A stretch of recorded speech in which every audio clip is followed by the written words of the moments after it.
Continuidade hoje aos nossos estudos do Evangelho. Hoje a gente começa o capítulo 9. Bem-aventurados os mansos e pacíficos, ou pode ter alguma diferença no Evangelho de vocês, dependendo do tradutor.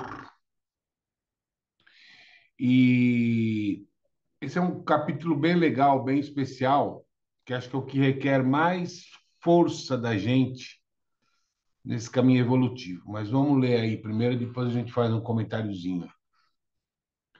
Então, nós vamos fazer a abertura, relaxando o nosso corpo, elevando o nosso pensamento a Jesus, acalmando o nosso coração e dizendo: Irmão Jesus, é em teu nome que nos reunimos essa noite para os nossos estudos semanais do Evangelho, no intuito de aprimorar o nosso aprendizado na jornada do caminho evolutivo. Agradecendo a todos os irmãos do plano espiritual que vêm aqui nos acompanhar todas as terças-feiras, uns para aprender, outros para ensinar, agradecendo aos nossos mentores que estão sempre conosco em qualquer circunstância e aos espíritos de luz que coordenam, regem e comandam todos os trabalhos espirituais. Para iniciar os nossos trabalhos de hoje, vamos iniciar com a oração que o Pai nos deixou. Pai nosso que estás no céu, santificado seja o vosso nome, venha a nós o vosso reino, seja feita a vossa vontade, assim na terra como no céu. O pão nosso de cada dia nos dai hoje, perdoai as nossas ofensas, assim como nós perdoamos a quem nos tem ofendido. Não nos deixeis cair em tentação e livrai-nos de todo mal, porque teu é o reino, o poder e a glória hoje e sempre. Que assim seja.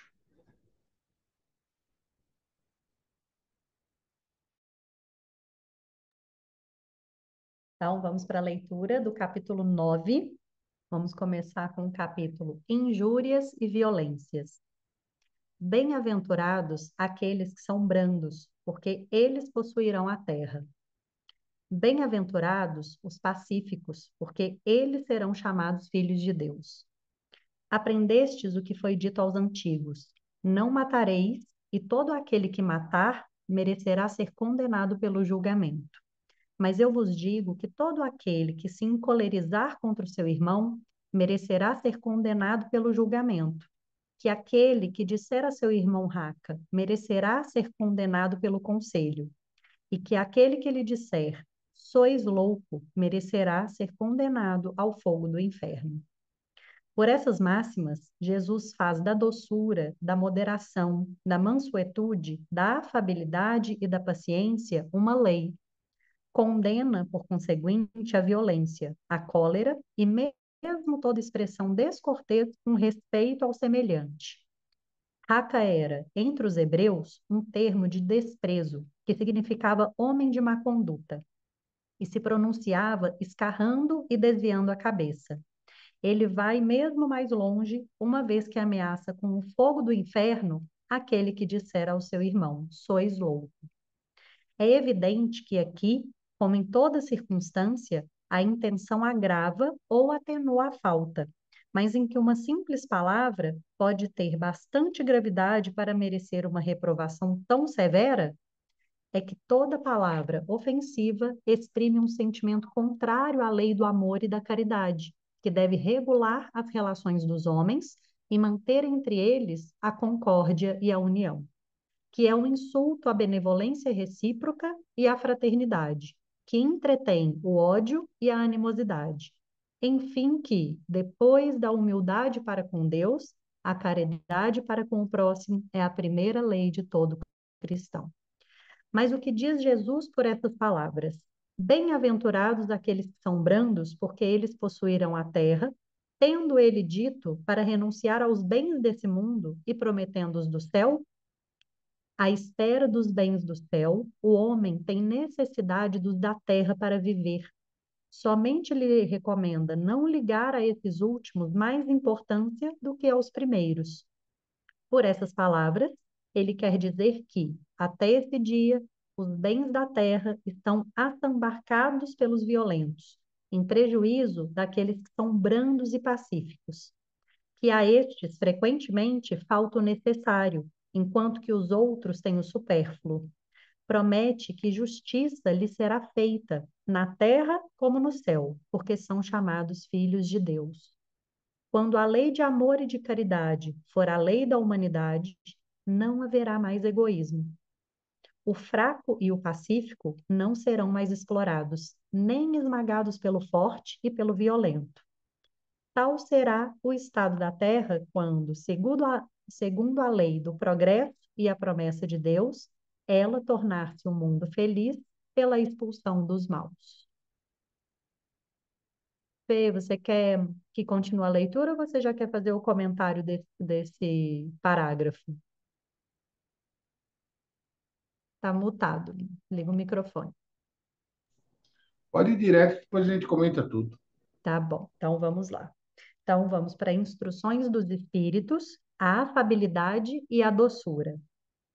A benevolência para com os semelhantes, fruto do amor ao próximo, produz a afabilidade e a doçura, que lhe são a manifestação. Entretanto, não é preciso se fiar sempre nas aparências. A educação e o hábito do mundo podem dar o verniz dessas qualidades. Quantos cuja fingida bonomia não é senão máscara para o exterior, uma roupagem cuja forma premeditada esconde as deformidades ocultas. O mundo está cheio dessas pessoas que têm o sorriso nos lábios e o veneno no coração, que são brandas, contanto que nada as machuque, mas que mordem a menor contrariedade, cuja língua dourada, quando falam face a face, transmuda-se em dardo envenenado quando estão por detrás. A essa classe pertencem ainda esses homens benignos por fora e que, tiranos domésticos, fazem sofrer sua família e seus subordinados. O peso do seu orgulho e do seu despotismo, quando querendo-se compensar do constrangimento que se impuseram a alhures, não se atrevendo a usar de autoridade sobre estranhos que os recolocariam em seu lugar, eles querem ao menos ser temido por aqueles que não podem lhes resistir. Sua vaidade se alegra de poder dizer: aqui eu mando e sou obedecido, sem pensar que poderiam acrescentar com mais razão, e sou detestado também. Não basta que dos lábios gotejem leite e mel, pois se o coração nada tem com isso, há hipocrisia nisso. Aquele cuja afabilidade e doçura não são fingidas nunca se contradiz. É o mesmo diante do mundo e na intimidade. Ele sabe, aliás, que se pode enganar os homens pelas aparências, não pode enganar a Deus. Muito bom, muito bom. Obrigado, Carol. Esse finalzinho deixa uma lição emblemática, né, para gente. Não adianta ter doçura e mel na boca se o coração está recheado de outra coisa. E também não adianta você demonstrar para os outros que você é uma pessoa boa, caridosa, amável, porque os outros você engana. Mas a Deus você não engana. E que Deus é esse que ele está falando? É um Deus que está vendo tudo lá de cima? Todo... Não, não, não. O Deus que ele está falando é esse aqui, ó. Porque esse Deus aqui eu não engano. Esse Deus aqui sabe o que eu penso, sabe o que eu faço. Então não adianta eu querer enganar a mim mesmo, porque eu sei qual é a minha intenção. Eu sei qual é a minha conduta. Não adianta eu me auto-enganar. E é esse Deus que vai cobrar lá na frente. É chamado de consciência. É esse Deus que vai cobrar essa atitude mesquinha e ilusória que eu tenho com as pessoas, demonstrando uma coisa que eu sou, e que na verdade eu sou totalmente o contrário. Porque se Deus sabe como eu sou, ou alguém aí não sabe como é de verdade? Claro que sabe. A gente pode se maquiar, a gente pode se mascarar e parecer uma outra coisa. Mas a gente sabe o que é na essência, né? A gente sabe. Se alguém for tirar a gente do sério, a gente vai querer brigar com o cara, vai querer bater em todo mundo. E é exatamente isso que esse Deus sabe. E é ele que vai cobrar lá na frente. Não o Deus supremo, onipotente, onipresente, onisciente. Não esse. Esse próprio Deus. É, é engraçado, né, que Jesus fala para a gente se desprender do material e de repente ele fala os mansos e bem-aventurados os mansos, porque eles possuirão a terra. Mas não é para a gente se livrar do bem material? Como é que a gente vai possuir a terra?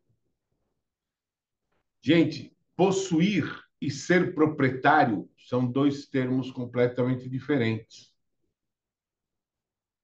Possuir é poder usar, mas eu não posso dispor. Eu não posso me livrar. Eu só uso. Quem aluga uma casa é possuidor desta casa, mas o proprietário é quem tem a propriedade é o dono da casa. Mas na lei de Deus, tudo o que nós temos nesse mundo é por posse. Tudo é emprestado. Nada é nosso. Então Jesus não disse bem-aventurados os mansos porque possuirão, ou porque serão proprietários da terra. Ele disse possuirão a terra. Poderão usar e desfrutar da terra, mas não é deles.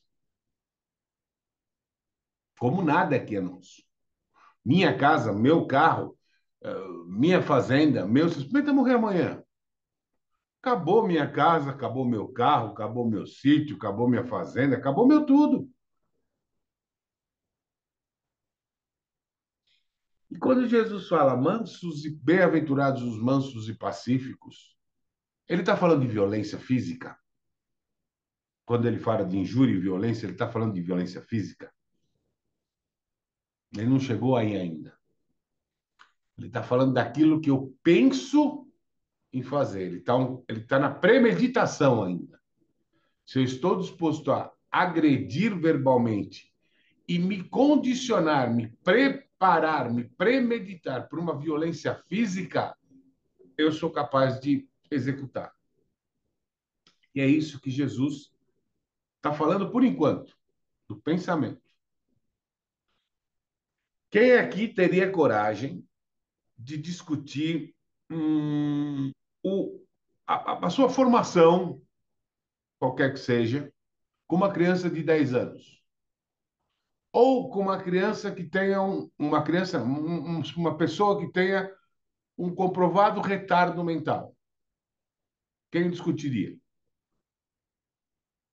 De tentar impor o seu ponto de vista a uma pessoa que não tem o pleno raciocínio, não tem a plena razão do seu pensamento, da sua consciência. Ia valer a pena? Não, né? A gente ia falar, gente, não vou discutir com o cara, porque ou é uma criança e não tem o raciocínio completo, ou é uma pessoa que está nitidamente prejudicada, né, adoentada, e eu não vou discutir com ele. Por que que a gente discute com quem é doente do espírito? Porque é isso, gente. Uma fechada no trânsito, um barulho que te incomoda, um cachorro que não para de latir, são pessoas que são doentes do espírito. Não têm a mesma evolução que nós. Não estão no mesmo grau evolutivo. Então a gente não pode esperar delas que elas tenham uma atitude daquilo que elas não aprenderam ainda. Como que eu vou esperar? De não sei lá, de uma pessoa mais simples que me esclareça uma questão de aritmética complicadíssima. Nem eu sei, porque não aprendeu. Então, ele faz aquilo que ele sabe fazer. E eu já falei para vocês, nem todo mundo aqui está no mesmo grau evolutivo. Uns estão lá embaixo, outros aqui no meio e outros lá em cima. É uma mistura isso daqui, é uma grande rodoviária, esse planeta. Então, se eu estou buscando a evolução do meu ser, do meu espírito, a educação do meu ser e do meu espírito, e discuto com uma pessoa que não tem nenhum preparo espiritual, que não tem nenhuma busca, que não tem nenhuma evolução, o que eu estou fazendo? Eu estou me colocando no patamar dessa pessoa. E se eu me coloco no patamar dessa pessoa, o que eu estou estudando e a evolução que eu tive não está adiantando. Então, preciso parar e pensar se vale a pena para mim. Porque eu não vou discutir com o espírito doente, com o espírito mais ignorante que eu. E sabe por quê? Porque quando eu discuto, além de eu me, não vou dizer rebaixar, mas eu alterar a minha energia para a frequência dessa pessoa, a minha frequência fica ruim. Quando a minha frequência fica ruim, eu expando a minha frequência. A frequência é expansiva, ela é energia. Se eu estou bem, eu expando energia boa. Se eu estou ruim, eu expando energia ruim. Só que o universo me devolve. Tudo que eu mando para o universo, ele devolve para mim. Então, eu expando minha energia ruim no momento de ira, no momento de fúria, no momento de raiva. Energias iguais se atraem. Um monte de irmãozinho doente vai juntar nessa energia expandida, vai colar nessa energia e essa energia volta para mim. Com um monte de irmãozinho deficitário, com um monte de irmãozinho ignorante doente, com um monte de energia ruim. E essa é a maior causa das obsessões. É um momento que você perde a linha, um momento que você perde a razão, um momento que você perde a lógica, o equilíbrio, e sua energia expande. Ruim. Quando você volta, você traz um monte de gente junto com você. Então é por isso que eu evito, que eu não vou, como dizem o ditado popular, né? Eu não vou descer do pedestal. Então, por mais que eu esteja certo, eu vou pedir desculpa. Claro, irmão, me desculpa, não vi. E não vou dar margem para a briga. Não vou dar continuidade para essa briga, ou para essa discussão, ou para esse desentendimento. Porque eu vou me preservar na minha energia boa, na minha frequência boa. Eu não quero tranqueira junto comigo. Não quero. Deixa lá com o cara que já está no jeito dele lá, ele fica as tranqueiras dele. E eu aprendi que eu não tenho como voltar atrás mais. Eu tenho que progredir. Porque senão eu não vou ser o manso que vou possuir a terra na regeneração. Dúvidas, versões contraditórias, divergentes. Ô, Fê, Hum, hoje eu não sabia se eu ia tirar carta ou não, né? Que eu espero sempre vir o momento assim, para eu sentir. E foi muito engraçado hoje, porque eu peguei um livro que chama Contos que Curam. E aí eu falei assim, gente, eu acho que vai vir alguma coisa desse livro hoje. E aí, a hora que eu abri ele, estava marcado aqui o marca-texto, né? Exatamente num texto que fala muito sobre isso. Ele é um pouquinho grandinho, mas eu acho que ele apareceu para a gente poder falar sobre isso. Então, eu vou ler aqui, tá? Esse conto, ele chama O Grande Farol. Ele é da Ana Paula Izernhagen Rossetto.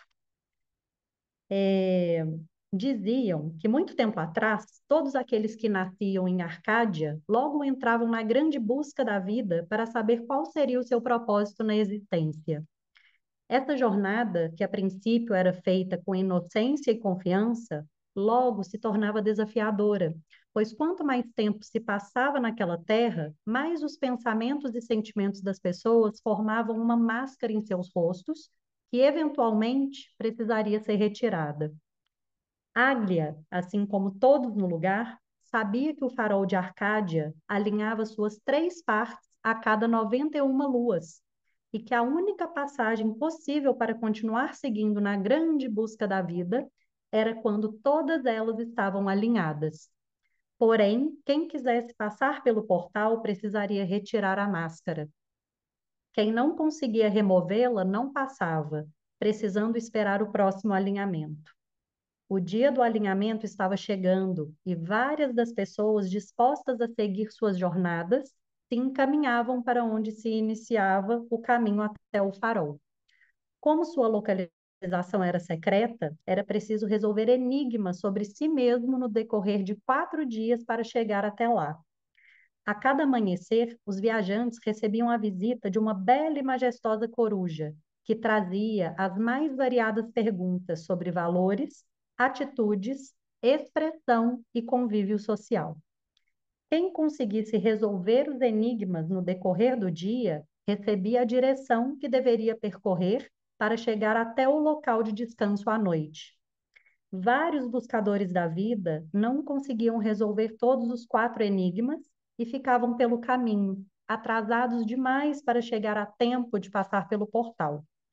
Muitas vezes, quem conseguia resolver o enigma também se amedrontava com o desconhecido e não era capaz de retirar a máscara, ficando para tentar novamente no próximo alinhamento. No quarto dia, Áglia estava confiante, pois tinha conseguido decifrar todos os enigmas dos dias anteriores. Agora, com a direção final em suas mãos, ela tomava coragem para percorrer os últimos metros e, por fim, poder ver pessoalmente o famoso farol de 3 partes de Arcádia. A visão que ela teve do enorme e poderoso farol era de tirar o fôlego. A lua cheia refletia o brilhante portal que já se abria na base do farol, e Áglia começou a correr em direção à abertura. Enquanto ela aguardava sua vez, uma certa apreensão sobre como seria sua nova vida tomou conta do seu ser, mas ela seguiu confiante de que conseguiria atravessar o portal. Quando chegou sua vez, respirou profundamente e deu um passo à frente, sendo impedida por uma barreira invisível que não permitia sua passagem. Surpresa, ela tentou novamente e mais uma vez foi barrada. Enquanto isso, o restante das pessoas ia passando pelo portal. Desespero e vergonha tomavam conta de Áglia, que via sua oportunidade escapando aos poucos. Quando a última pessoa passou, Áglia tentou de novo, para mais uma vez ser impedida, vendo o portal se fechar totalmente. Foi caindo de joelhos no chão, com lágrimas de frustração escorrendo pela face, e ao levar as mãos ao rosto, sentiu a máscara no lugar de sempre. Gemeu sentida, pois jurava que a máscara havia saído de seu rosto. Afinal, ela havia conseguido resolver todos os enigmas. Desanimada, levantou e voltou para casa, resignada a esperar pelo próximo alinhamento. As luas passaram e, durante todo esse tempo, Áglia se observou e passou a se conhecer melhor. Não foi fácil perceber que, mesmo sabendo responder aos 4 enigmas, na verdade, o que não teve foi a coragem necessária para fazer a escolha de retirar a sua máscara. E assim, quando o dia do alinhamento chegou, ela se lançou novamente na jornada para a abertura do portal no farol de Arcádia. Agora, enquanto aguardava sua vez, percebeu que estava confiante em si mesma e no momento em que se viu de frente para o portal, pensou: embora seja difícil, eu escolho retirar a máscara que me impede de ser coerente. Sou corajosa e me comprometo a expressar a minha verdade, dando assim o passo final para dentro do farol. O que cada um sente no portal, somente quem passa por ele sabe contar. No entanto, existe algo que todos sabem dizer. Com o farol alinhado, quem está dentro, consequentemente, se alinha também, como se conseguisse pensar e sentir, falar e agir em harmonia, Sabe-se que Aglia descobriu seu propósito na grande busca da vida, entendendo quando precisava de coragem para fazer as escolhas no dia a dia. Hoje, ela vive feliz e realizada, ajudando aqueles que se lançam nessa jornada. Olha que interessante, gente. Como falou exatamente sobre o que a gente está falando aqui hoje, né? Sobre a gente pensar e sentir, o que a gente pensa e a gente vai sentir, estar em coerência com aquilo que a gente vai falar e vai fazer. Porque se isso não estiver alinhado, não funciona, não resolve. E achei bem interessante também que vem com a explicação. Então, eu vou colocar aqui para vocês conseguirem fazer a analogia de tudo que o conto trouxe. O farol de três partes representa a pessoa nesse ponto, né? Nós somos três, corpo, mente e alma. As 91 luas representam os centênios mencionados na antropologia como o período de desenvolvimento do homem. Podemos nos apoiar na numerologia para entender que os 4 dias para a resolução dos enigmas demonstram a manifestação do lado racional, da praticidade e objetividade. Eles são trazidos pela coruja, que simboliza a sabedoria. Os enigmas são todas aquelas coisas que não sabemos responder, nosso quebra-cabeça interno, nossa esfinge, aquilo que, quando não resolvo, me devora.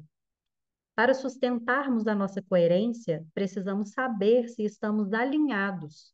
E para fazer a escolha de tirar a máscara que esconde a nossa verdade dos outros, precisamos de coragem, por mais que nos conheçamos. A coragem, na escala das frequências das emoções, né, na frequência energética, ela fica exatamente no meio.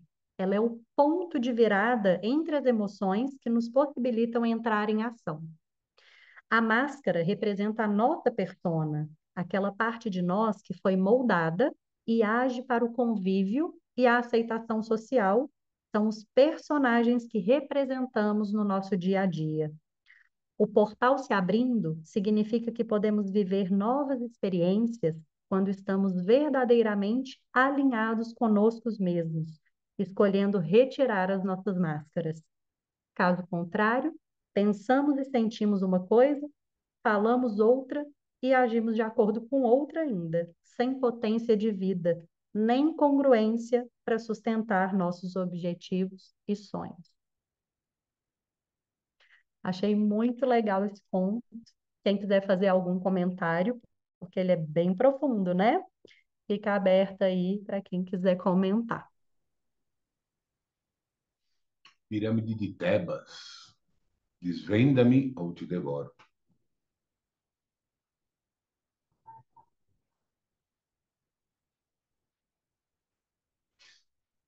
Podemos, então, encerrar hoje e aí vamos ter mais 20 minutinhos para questões diversas. E hoje nós vamos fazer uma harmonização diferente.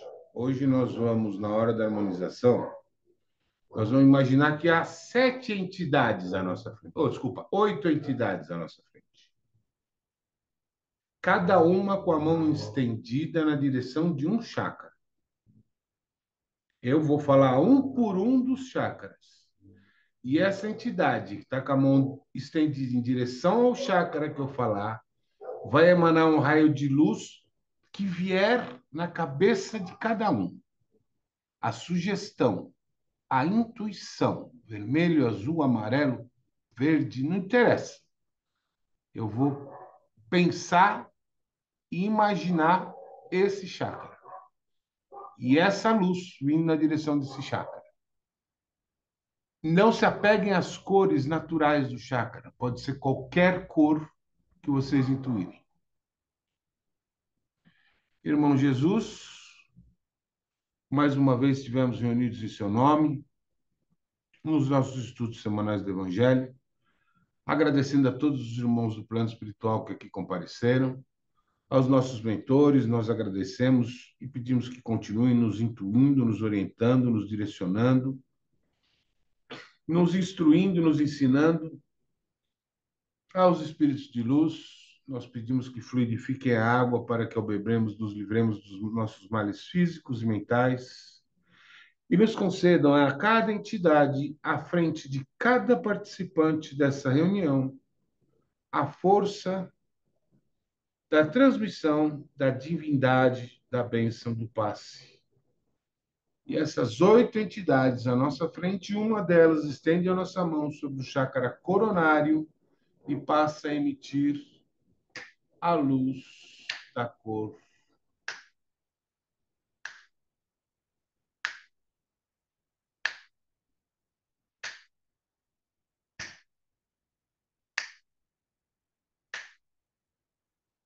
Cada um recebendo a intuição da sua própria cor, que abastece seu chakra coronário.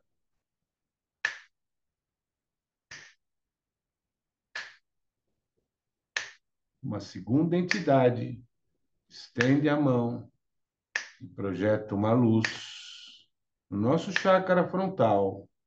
E essa luz é da cor.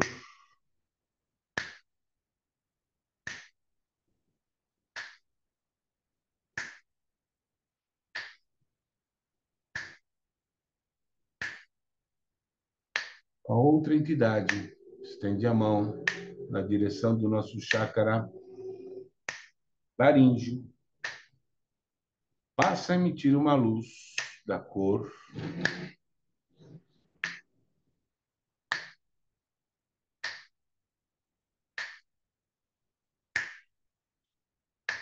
Uma quarta entidade estende a mão sobre o nosso chakra cardíaco.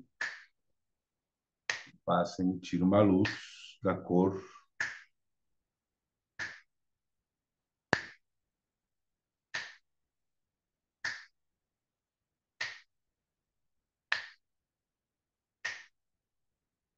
Uma outra entidade estende a mão sobre o nosso chakra gástrico e passa a emitir uma luz da cor.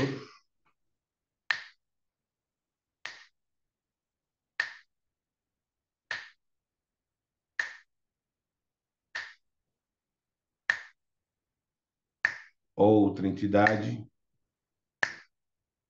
cuida do nosso chakra sexual. Com a mão estendida, passa a emitir uma cor, uma luz de uma cor.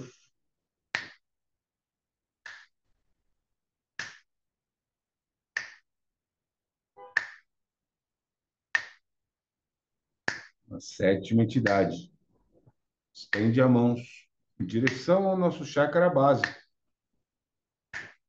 e emite uma luz de cor.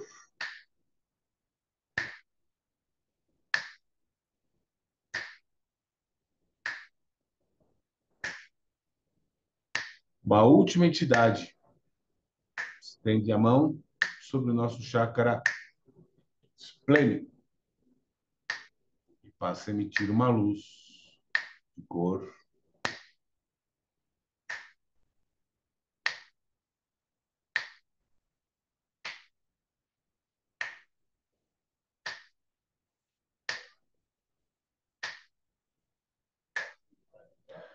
Essa profusão de cores se mistura,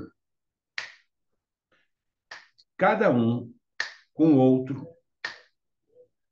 extravasa para os nossos familiares, nossas residências, pets, carros, locais de trabalho, amigos, inimigos, e tantos aqueles que precisam no orbe terrestre, homens e animais, encarnados ou desencarnados. Essa profusão de cores toma conta do orbe terrestre. Todas as cores, atingindo cada um na precisão da cor necessária em seu chakra.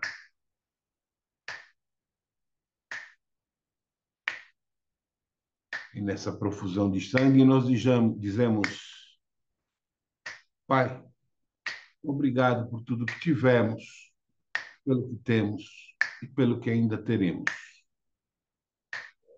É em tuas mãos, Senhor, entregamos nossos corpos, nossos espíritos, nossa saúde e nosso futuro.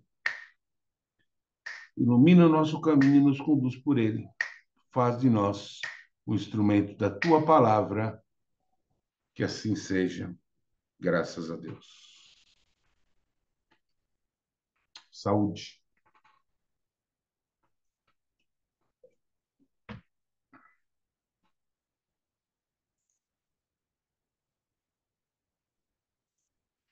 Normalmente, que depois dessa harmonização, as pessoas não acordam no dia seguinte, né, cara? Os falecidos. Falece, pessoas falecem. Oh, bom, gente, alguma dúvida sobre coisas genéricas, sobre o que nós discutimos hoje? Nada, todo mundo tímido. Ô, Cleiton, depois você faz mais daquele negócio de Deu Mais Jovem lá, tá? Curti aquilo lá. Gostei. Eu queria fazer eu ia pegar uma aula do curso de apometria, eu ia fazer um com cada um. Ia fazer o vídeo inteiro, de uma aula inteira, mas cada participante ia ser um bonequinho daquele. Fica Só à que, vontade. só que deu trabalho, eu estava com o tempo corrido, eu não fiz. É, fica à vontade. A hora que você quiser fazer, pode fazer. Ia ficar bacana.